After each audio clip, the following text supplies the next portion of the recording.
Bonjour à tous, c'est Daniel, pasteur de l'Église biblique baptiste de Charleville-Mézières. Merci de regarder notre chaîne YouTube. Et comme pendant quelques semaines maintenant, nous étudions l'importance de la famille. La semaine dernière, on a vu le mariage de la perspective biblique. Et ce matin, ce qu'on va faire, on va examiner dans les psaumes, psaume 127. Un enfant est un cadeau de Dieu. Et j'espère que vous êtes d'accord. Un enfant est un cadeau de Dieu. Psaume 127, on va lire 5 petits versets. Cantique de Malot de Salomon. Si l'Éternel ne bâtit la maison, ceux qui la bâtissent travaillent en vain.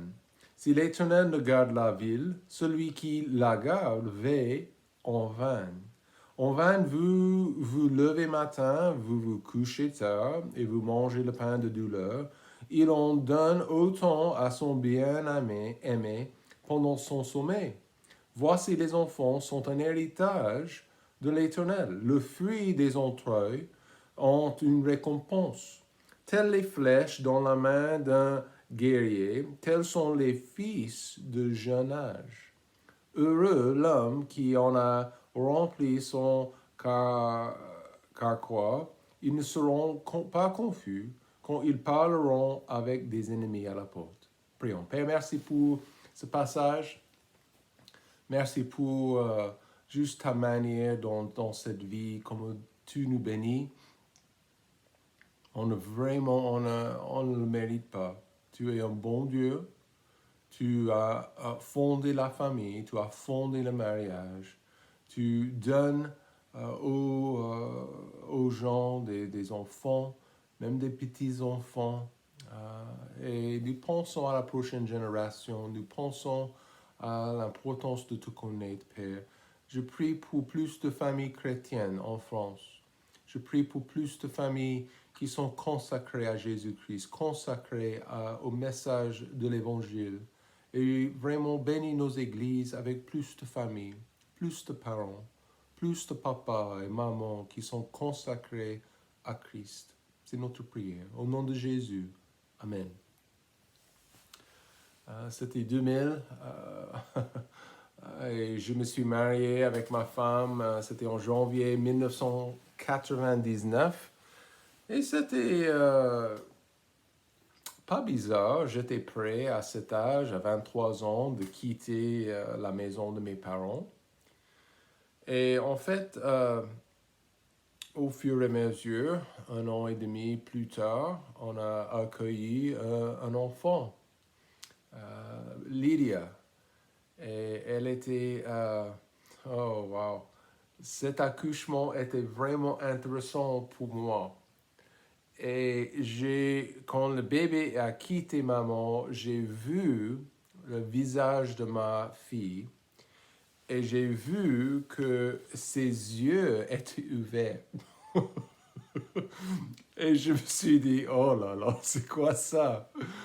Mais vous savez, en fait, c'était un moment dans ma vie qui était formidable. De penser que Dieu nous avait bénis avec un bébé, avec un enfant. Vous savez que je savais au fond de mon cœur que c'était un cadeau de Dieu. Cette jeune fille, ce bébé était un cadeau de Dieu. Mais tristement, vous savez, il y a énormément de personnes dans le monde qui ne pensent pas comme ça.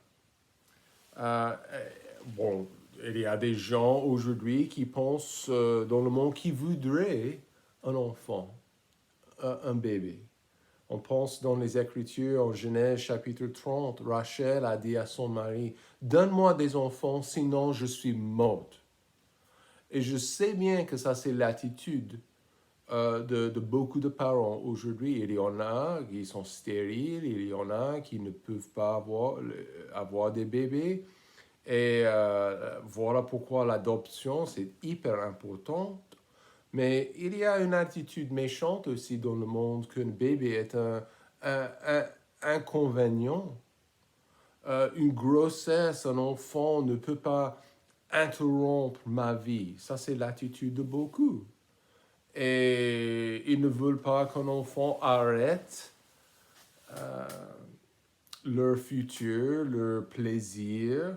Et c'est difficile d'imaginer que ces personnes même tuent, avortent leur bébé qui devrait être normalement protégé dans le ventre de leur mère. Depuis des années, vous savez que des millions dans le monde entier, on ne peut pas même compter des millions d'enfants qui sont avortés et qui sont, s'il vous plaît, actuellement dans les mains de Dieu. Okay? Au ciel, auprès du Père, avec Dieu. Dieu s'occupe des innocents. Il s'occupe de ces bébés qui sont brutalement arrachés du ventre de leur mère, qui sont brutalement tués. Et si vous ne savez pas ce qu'ils font pour avorter un bébé, il faut se renseigner. En Jérémie 19, il y avait un gros problème en Israël. Jérémie avait la tâche d'annoncer le jugement de Dieu. En fait, écoutez, Jérémie 19, verset 4, parce qu'ils m'ont abandonné et qu'ils ont profané ce lieu et qu'ils y ont fait des encensements à d'autres dieux qui ni eux, ni leur père, ni les rois de Juda n'avaient connu. Écoutez bien. Et ils ont rempli ce lieu du sang des innocents et ont bâti des hauts lieux à Baal pour brûler au feu leurs fils en holocauste à Baal, ce que je n'ai point commandé et dont je n'ai point parlé.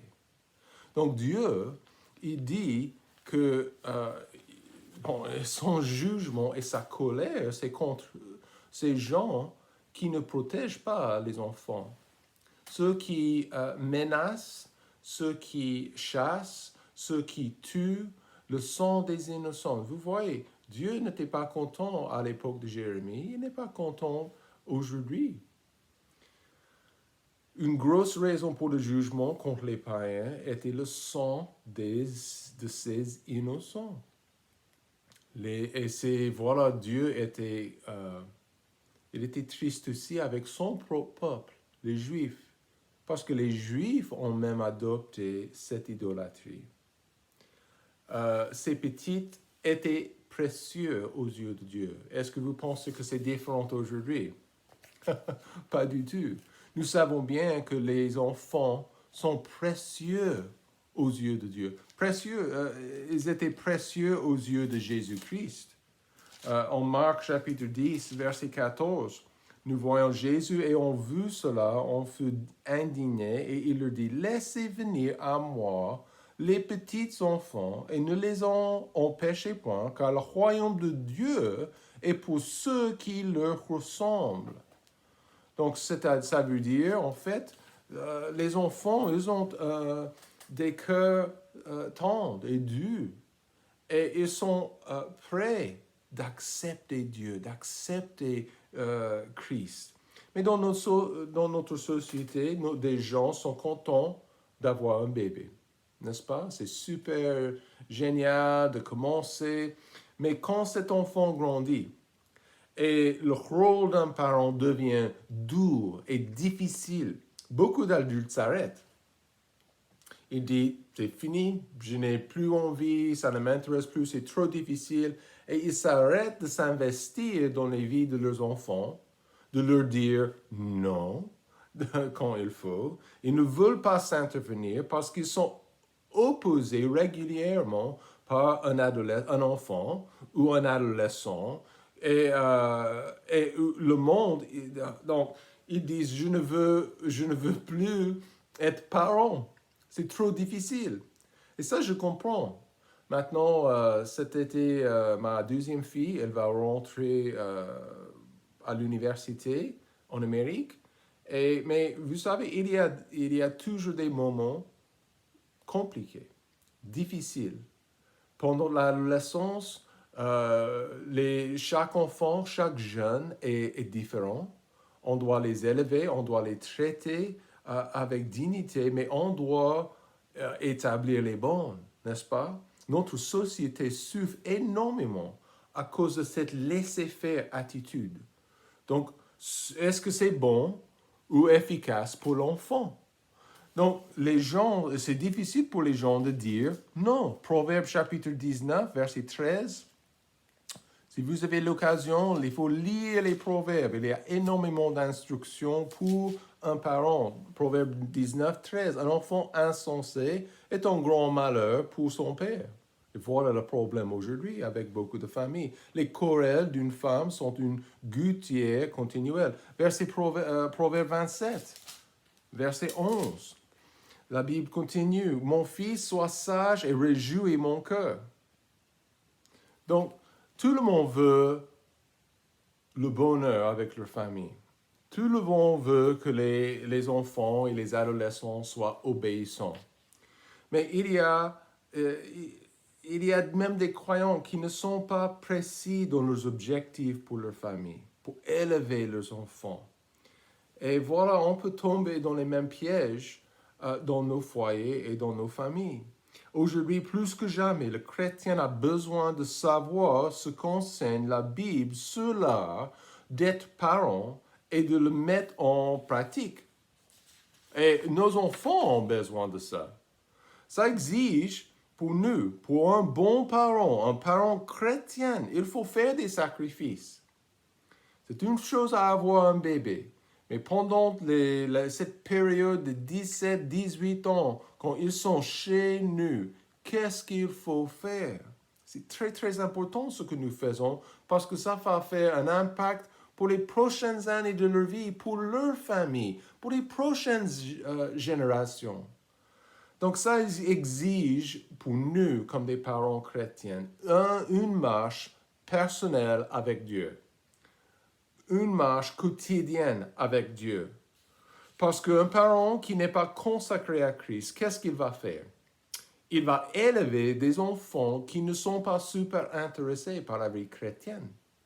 Et voilà ce que nous voyons. Les chrétiens, les parents qui ne sont pas consacrés, voilà, les enfants, leurs jeunes vont suivre leur exemple. Élever un enfant pour Dieu. D'accord? Comment est-ce qu'on peut le faire? On peut faire, numéro 1, donner la première place à Dieu. Verset 1, dans notre passage, notre texte. Si l'Éternel ne bâtit la maison, ceux qui la bâtissent travaillent en vain. Si l'Éternel ne garde la ville, celui qui la garde veille en vain. En vain, vous vous levez matin, vous vous couchez tard, vous mangez le pain de douleur. Il en donne autant à son bien-aimé pendant son sommeil. Le gros souci dans notre monde, c'est que la plupart des parents ne connaissent pas Dieu. C'est absolument, donc certainement, il y a énormément de personnes qui ne sont pas en train de cambrioler les maisons. Il y a des jeunes qui ne sont pas en train de casser les choses dans les rues. Mais il y en a, oui, qui le font. Mais la plupart des gens ne connaissent pas Dieu. Donc ça veut dire que les gens ne connaissent pas l'instruction de Dieu biblique. Ils essaient d'effectuer en fait une œuvre qui est vraiment impossible sans Dieu. En verset 1, Salomon il a dit, c'est pas possible de bâtir la maison sans Dieu. Il a dit, c'est pas possible de protéger la ville sans Dieu. Et c'est logique. On ne peut pas avoir une vie qui est complète, qui est bonne, sans avoir Dieu dans la vie.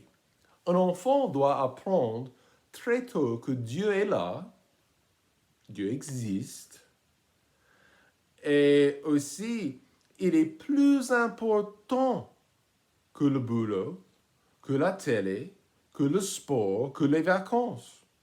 Tristement, beaucoup de jeunes pensent que leurs envies, ou le sport, ou une centaine d'autres choses est plus important que Dieu.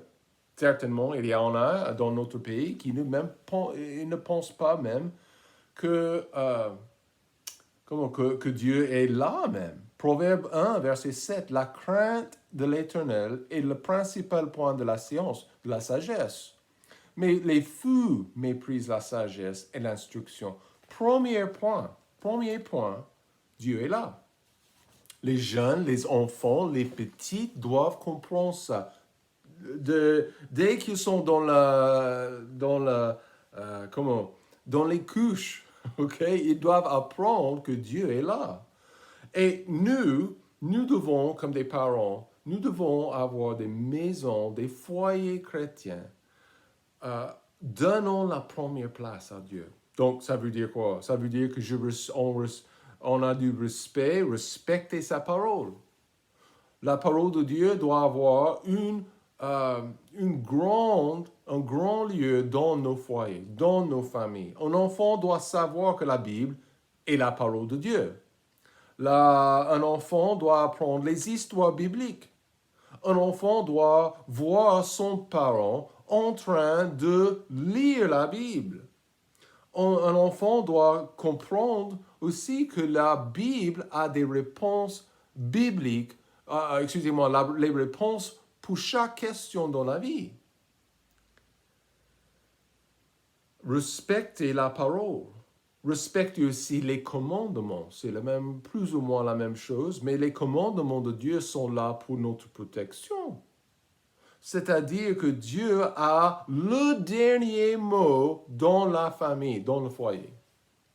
Donc, si Dieu, il interdit quelque chose, c'est interdit dans la famille.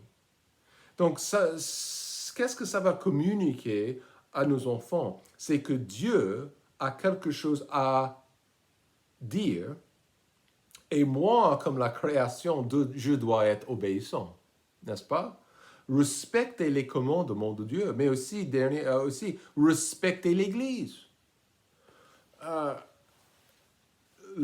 L'Église de Christ, l'Église de Dieu, si c'est difficile pour les parents de respecter la Bible ou d'assister à une église locale qui prêche la Bible, qui prêche la vérité, qu'est-ce qui va arriver pour nos petits?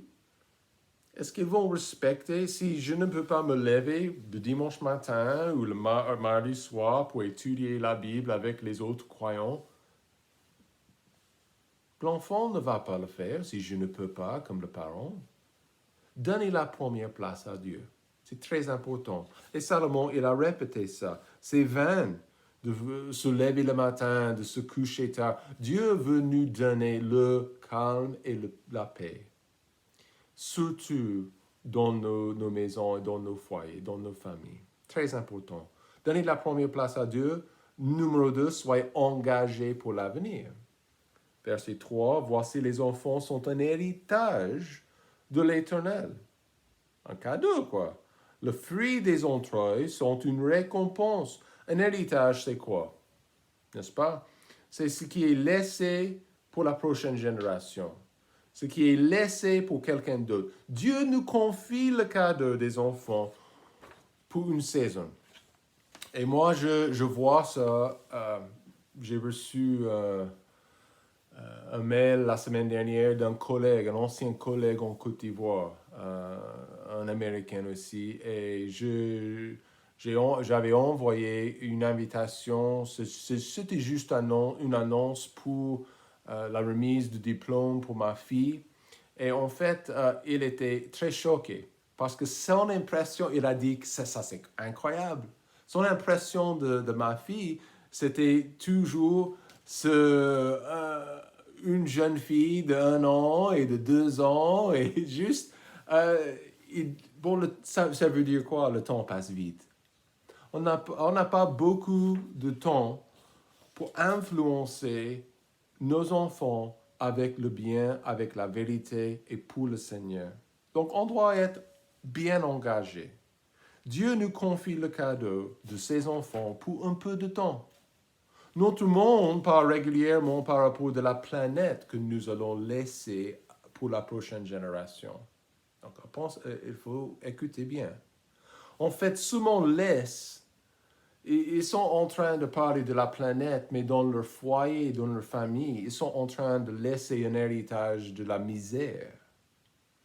un manque de courage, un manque de paix, aucune réponse pour les questions fondamentales dans cette vie. Et ça, c'est vraiment plus important que la planète.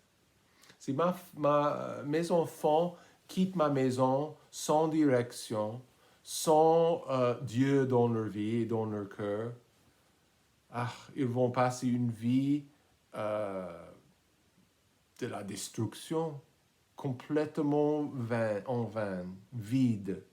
Qu'est-ce que nous laisserons dans le sens spirituel? Ça, c'est la question la plus importante.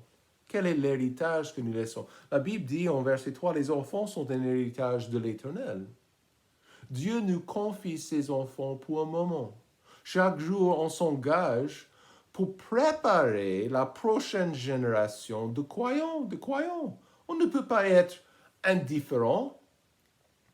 On ne peut pas dire que, je vais laisser le prof, il va le faire.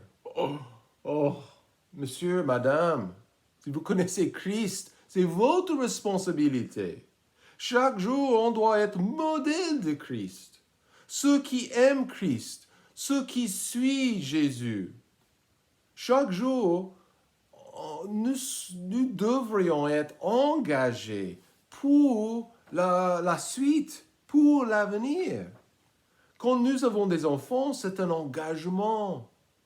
C'est une acceptation de cet héritage de Dieu. Donc, je vous demande, monsieur, madame, quel fruit est-ce que vous allez laisser?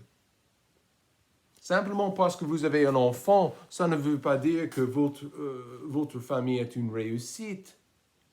Quel est l'héritage spirituel? Quel est votre investissement spirituel dans la vie de cet enfant? Numéro 3, soyez prêts pour élever un enfant pour Dieu. Soyez prêts d'instruire et de corriger. Verset 4. Telles les flèches dans la main d'un guerrier, tels sont les fils du jeune âge. Un archer, un tireur à l'arc, un guerrier, dans le verset, un combattant qui tire des flèches, tire à l'arc. Il le fait, pourquoi? Avec un objectif. Vous avez vu, j'imagine, des films quand il y a énormément de tireurs, et voilà, et il y a des flèches qui descendent sur les combattants, okay? Sur les autres guerriers, sur l'ennemi. Mais pour les ils font tout ça pour les tirer dans une direction, n'est-ce pas? En fait, nous envoyerons nos enfants dans le monde. Comment nous le faisons? Certainement, on va chuter, on va tirer nos enfants dans le monde. Et vous savez, je pense à mes 4 enfants, et je ne sais pas où ils vont se terminer. Où est-ce qu'ils vont arriver dans leur vie, dans 20 ans? Si je suis toujours là, ça m'intéresse beaucoup. Mais je comprends également que ça commence maintenant. La direction que je les tire pour le Seigneur. Donc évidemment, Dieu, et à la fin de l'histoire, à la fin de la journée, c'est leur responsabilité aussi de marcher avec Dieu et de trouver la volonté de Dieu pour leur propre vie. Mais moi, je veux les tirer dans la bonne direction. Je ne peux pas les contrôler non plus, bien sûr. Mais les enfants doivent apprendre quoi? Le bon chemin. Et ça commence avec papa et avec maman. Naturellement, à cause du péché, leur tendance est d'errer de la bonne voie. Mais l'instruction, soyez prêts d'instruire. La guidance, de les aider. Beaucoup de prières, ça c'est hyper important aussi. Proverbes chapitre 22, encore dans les proverbes, n'oubliez pas, beaucoup de bons versets pour le parent. 22, verset 6. Instruis le jeune enfant selon la voie qu'il doit suivre. Lorsque même il sera devenu vieux, il ne s'en éloignera point. Et il y a un grand aspect d'être parent. C'est de corriger. C'est d'établir les limites. Et je vois ça beaucoup dans notre société. Les limites ne sont pas respectées. Et je ne parle pas de la limite de vitesse, OK? Je parle des limites dans nos foyers, dans nos maisons, dans nos familles. Un grand aspect d'être parent, c'est de les établir. Tristement, trop d'enfants, trop de chrétiens, même chrétiennes, trop de parents veulent être le meilleur ami de leur enfant. Donc, c'est important de comprendre, de se rendre compte que j'ai une responsabilité de limiter mes enfants dans le bon sens, de les protéger du mal, de les protéger du péché. Une raison pourquoi il y a énormément de délinquance, problèmes avec les jeunes, c'est quoi? Zéro limite. Il y a zéro limite, zéro correction quand les règles ne sont pas respectées non plus. Donc, ça veut dire que l'enfant, il peut faire n'importe quoi, il peut dire à sa mère ou à son père n'importe quoi sans problème, sans être vraiment corrigé. Proverbe 22, verset 15. La folie est attachée au cœur de l'enfant, mais la verge du châtiment l'éloignera de lui. Je me souviens quand mon papa, il m'a donné des fessées. Je sais que les fessées sont interdites en France. Il y a, avec chaque moment de développement de nos enfants, il y a toujours des mots, des choses pour corriger l'enfant qui sont différentes, qui sont plus efficaces. Mais je me souviens pendant quand j'étais petit, mon papa, quand je n'ai pas obéi, il m'a donné des fessées. Et vous savez, la Bible est en train de dire exactement ce que mon papa m'a fait. La verge du châtiment l'éloignera quoi? La folie du cœur de l'enfant. C'est ce que nous voulons. Donc la Bible ne donne pas l'autorisation parentale de frapper à la tête, d'abuser un enfant. Mais une bonne fessée de temps en temps, je pense que c'est bien autorisé dans les Écritures. Il y a plusieurs versets dans les Proverbes par rapport à ça. Mais si c'est fait avec amour, pour le bien de l'enfant, quand l'enfant dépasse les bornes, ça c'est... Donc nous avons une occasion pendant quelques petites années d'instruire et aussi de corriger, de préparer ses enfants pour l'avenir. Et dernière chose, pour élever un enfant pour Dieu, on doit trouver la joie en famille.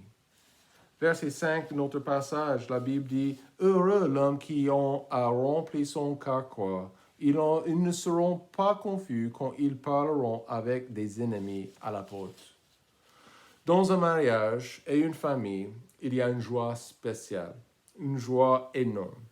Un enfant n'est jamais donné par Dieu pour ruiner la vie, pour ruiner l'avenir, mais pour améliorer votre joie et votre bonheur. À la fin de la journée, c'est Dieu qui donne cette joie. Et c'est lui qui donne ses enfants. Et ses enfants, ils veulent que ses enfants soient un sujet de joie, un objet de joie. Donc, on n'est pas là pour adorer nos enfants. Nous sommes là pour adorer Dieu, pour guider, pour mener nos enfants vers Jésus-Christ, pour mener nos familles vers le Seigneur. Et quand il est à la tête de la famille, quand Dieu est à la tête de la famille, on va trouver une joie immense. Quand nous disons non au péché, au monde, au mal, Dieu va bénir. Et Dieu va établir sa paix et sa joie. Et notre sommeil sera doux. Parce que nous avons obéi à la parole de Dieu. Nous avons suivi son instruction par rapport de nos enfants et par rapport de nos familles. Très important. Mais il faut se rappeler jour après jour. Un enfant est un cadeau de Dieu. Passez un bon dimanche. Que Dieu vous bénisse.